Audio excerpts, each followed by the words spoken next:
दोस्तों आज की इस वीडियो में हम क्लास 10th का बहुत इंपॉर्टेंट क्वेश्चन सॉल्व करेंगे। ठीक है, सो देखिए ये हमारे पास में क्लास 10th का मैथ का अनसॉल्व पेपर है और देखिए ये क्वेश्चन इसमें पूछा गया है और देखिए कितने नंबर में पूछा है।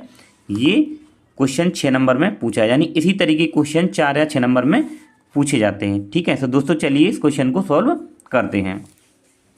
तो देखिए क्वेश्चन क्या हमारे पास में कि दो क्रमागत धनात्मक पूर्णांक ज्ञात कीजिए जिनके वर्गों का योग कितना 365 है।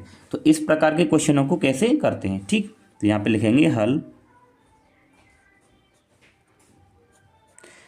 तो सबसे पहले मान लेंगे जो क्रमागत धनात्मक पूर्णांक है वो क्या है। ठीक है, तो यहाँ पे लिखेंगे हम माना पहला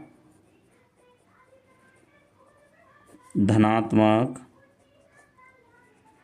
पूर्णांक बराबर क्या मान लेंगे x। ठीक,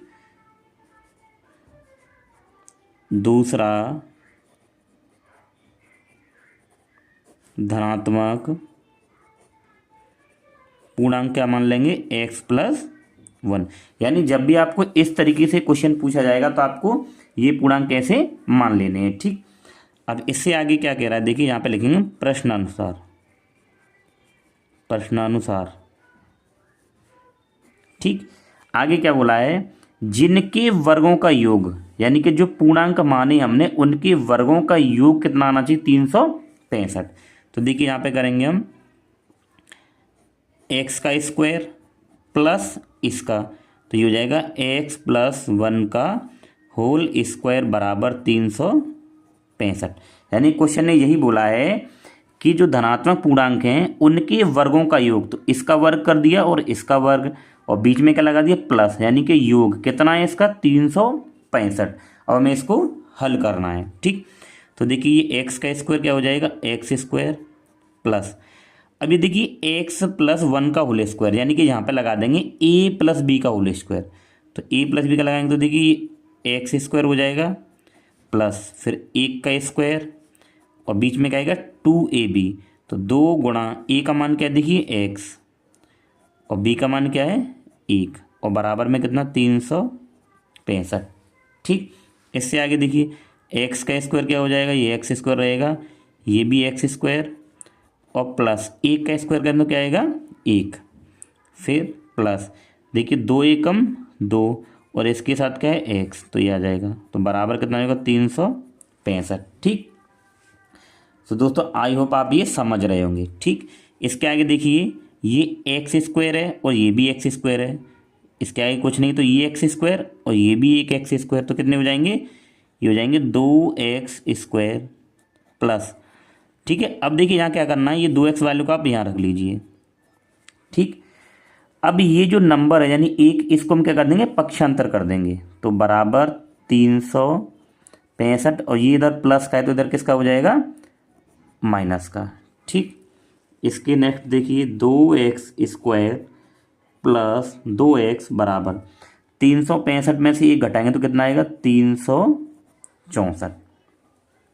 और दोस्तों आपको अगर वीडियो अच्छा लग रहा हो, समझ में आ रहा हो तो प्लीज़ लाइक करें। ठीक, अब देखिए इसके आगे क्या करेंगे, यहाँ से हम 2 कॉमन ले लेंगे, तो ये 2 यहाँ से कॉमन आएगा तो ये x² और यहाँ पे क्या बचेगा x और बराबर में कितना 364। ठीक, अब देखिए ये जो 2 है इस पूरे के किस में गुणा में, तो इधर किस में चला जाएगा भाग में, तो ये आ जाएगा x² प्लस x बराबर 364। अब ये 2 किस में जाएगा इधर भाग में।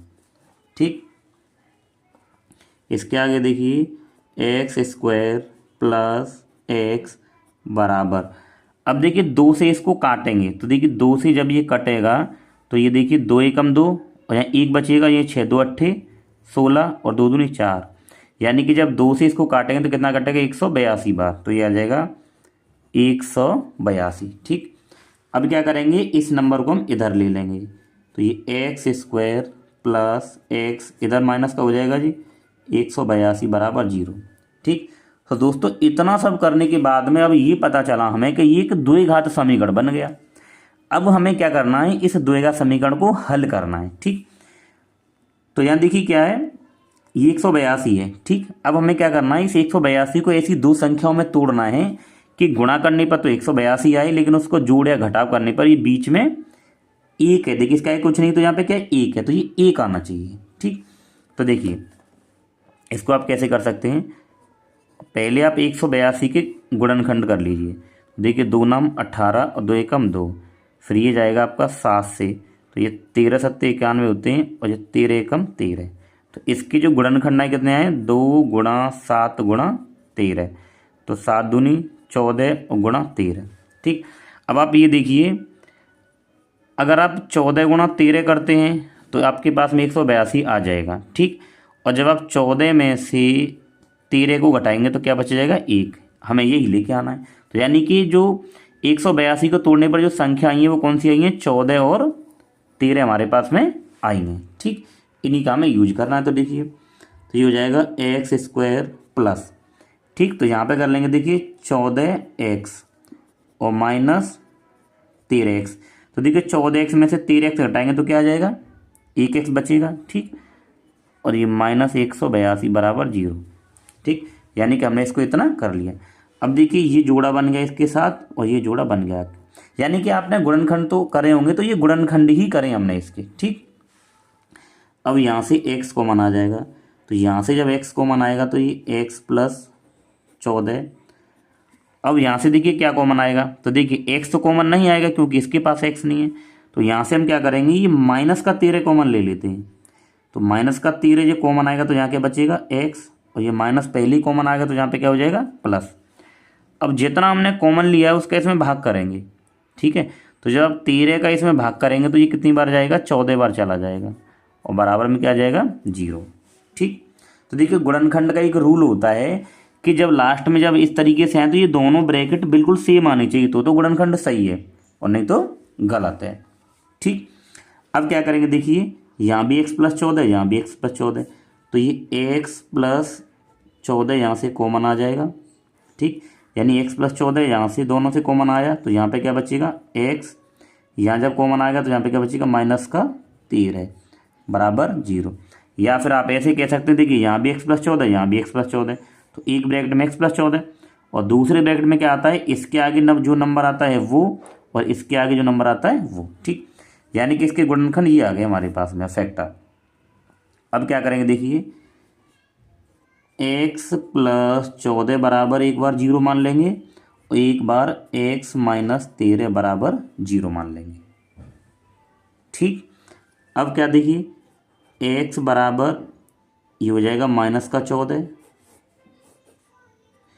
और यहाँ से निकालेंगे तो ये x बराबर आ जाएगा 13, यानी कि जो x के मान है हमारे पास में वो माइनस 14 और 13 आ चुकी हैं। ठीक, तो देखिए हम इसको तो नहीं लेंगे क्योंकि ये माइनस में आया, हम इसको लेंगे यहाँ पे 13 को। ठीक, अभी x का मान आया है, तो आप एक चीज़ यहाँ पे देख सकते हैं कि आपने पहला धनात्मक पूर्णांक क्या माना था, x, तो जो x का मान है वही क्या होगा, पहला धनात्मक पूर्णांक होगा। ठीक, तो हम यहाँ पे यही लिखने वाले हैं। ठीक, तो हम यहाँ पे लिखेंगे पहला धनात्मक पूर्णांक x बराबर क्या हो जाएगा, 13। ठीक, अब हमें दूसरा और लिखना है, तो यहाँ पे लिखेंगे दूसरा धनात्मक पूर्णांक। तो दूसरा धनात्मक पूर्णांक आपने क्या माना था, देखिए दूसरा आपने धनात्मक पूर्णांक माना था x प्लस 1।